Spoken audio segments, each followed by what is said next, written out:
नमस्कार मित्रांनो, लग्नाची बेडी या मालिकेच्या येणाऱ्या नवीन प्रोमोमध्ये बघावयास मिळत आहे की आता मात्र इकडे सिंधू म्हणजेच कृष्णाला सगळं काही आठवतं. तर मित्रांनो, तिला आता अपघाताच्या नंतरचे कागदपत्र डॉक्युमेंट्स मिळतात आणि त्यामध्ये क्लिअर असतं की हा जो विनू आहे तोच खरा अंकुर आहे. तर मित्रांनो, त्यानंतर मात्र ती रडू लागते आणि मोठ्याने ओरडत बोलू लागते की तू माझ्या डोळ्यासमोरच होतास बाळा, परंतु मी तुला ओळखू शकले नाही. त्यावेळी अंकुर झोपलेला असतो आणि ती तिला जाऊन मिठी मारते.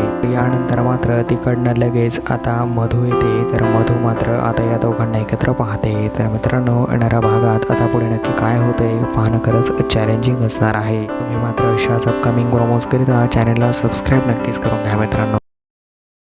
नमस्कार मित्रांनो, लग्नाची बेडी या मालिकेच्या येणाऱ्या नवीन प्रोमोमध्ये बघावयास मिळत आहे की आता मात्र इकडे सिंधू म्हणजेच कृष्णाला सगळं काही आठवतं. तर मित्रांनो, तिला आता अपघाताच्या नंतरचे कागदपत्र डॉक्युमेंट्स मिळतात आणि त्यामध्ये क्लिअर असतं की हा जो विनू आहे तोच खरा अंकुर आहे. तर मित्रांनो, त्यानंतर मात्र ती रडू लागते आणि मोठ्याने ओरडत बोलू लागते की तू माझ्या डोळ्यासमोरच होतास बाळा, परंतु मी तुला ओळखू शकले नाही. त्यावेळी अंकुर झोपलेला असतो आणि ती तिला जाऊन मिठी मारते.